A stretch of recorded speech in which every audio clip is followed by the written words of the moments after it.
Can you spot what this ghost is without any evidence? How about without ever letting it hunt?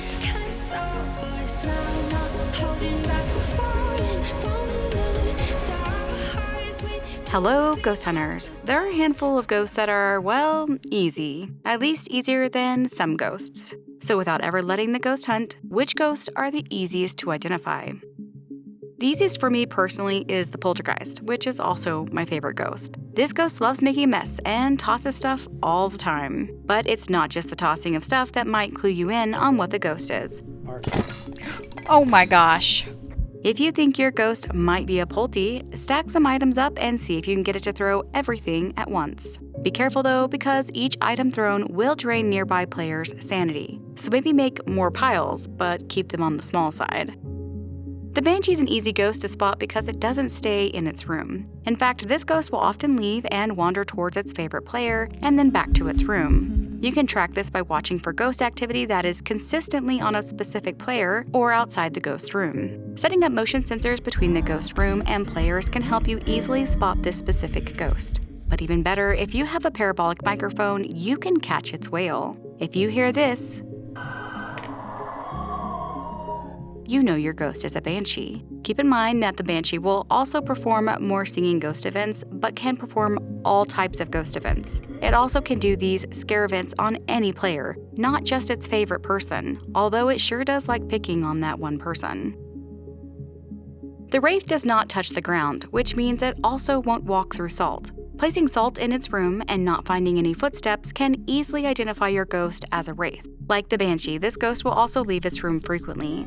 Using motion sensors to indicate the ghost has stepped where the salt is placed and then identifying it hasn't stepped in the salt will help you determine that your ghost is a Wraith.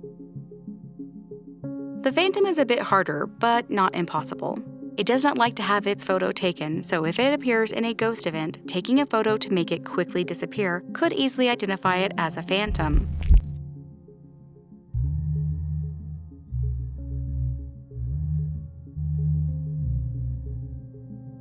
If you have evidence, taking a photo of the ghost in the dots should result in it disappearing and revealing it as a phantom.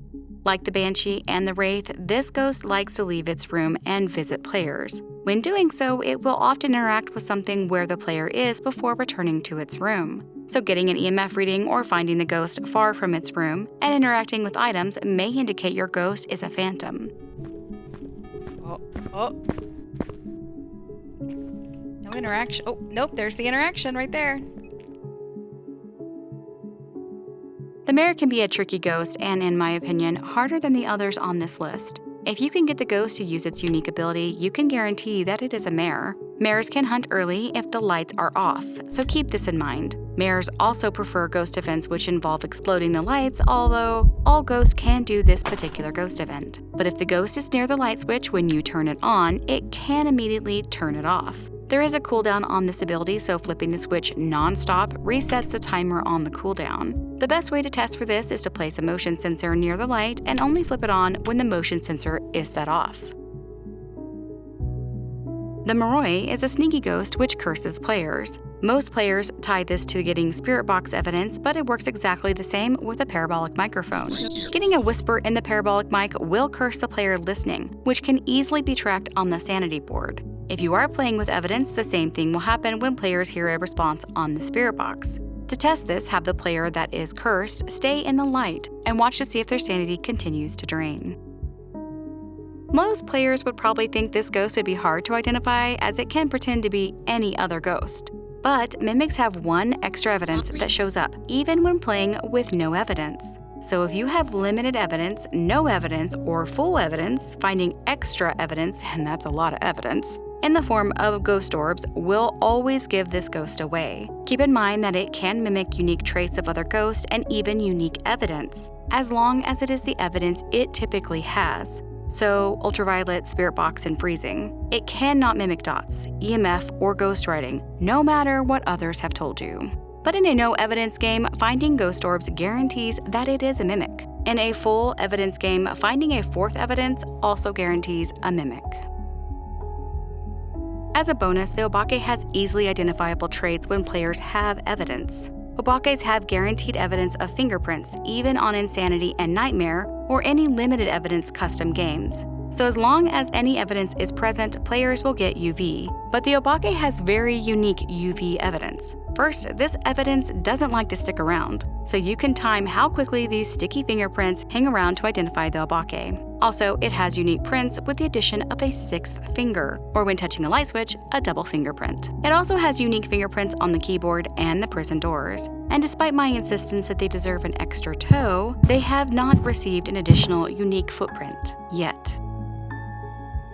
And finally, one extra bonus ghost if you have evidence. Much like the Obake, the Deogen also has guaranteed evidence with the spirit box. This is much harder to get as the ghost must be very close to the spirit box for the player to get this unique sound. But when hearing it, the ghost can easily be identified. There are other ghosts that can be identified without ever having a hunt, but in my opinion, these are harder to spot and maybe more frustrating than helpful. For example, a ghost that won't hunt or interact with items when players are in the room is likely a shade. But I've had plenty of inactive ghosts give shade vibes while also not being a shade. You might also catch a double interaction with two items at the same time but not near each other, and might guess your ghost is the twins. But again, I've had ghosts that are just touchy with items and give twin vibes when it's just a ghost that is very active. You might have trouble finding your ghost, but the moment you bring electronics inside the room, suddenly it's very active. This might make you think Reiju, but again, not necessarily a guarantee. Yuris are the only ghosts that will interact with the exit doors outside of a hunt or an event. So if you happen to have a ghost haunting an area near an exit door, this might give it away. But this is very niche and not very practical for most maps. A ghost that appears in full form for many ghost events might make you think Oni, but isn't really guaranteed until the ghost chooses to hunt. And of course, many ghosts can be identified by their hunts. But for this video, I'm focusing on those ghosts you can identify without it ever choosing to hunt.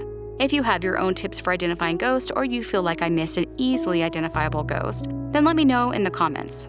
There's lots of ways to identify ghosts, and I'm sure I haven't mentioned all of them here. And if you want tips on how to identify your ghost by using cursed possessions, check out these videos here. Thanks for watching. Remember to like and subscribe so you never miss out on future content. Happy hunting!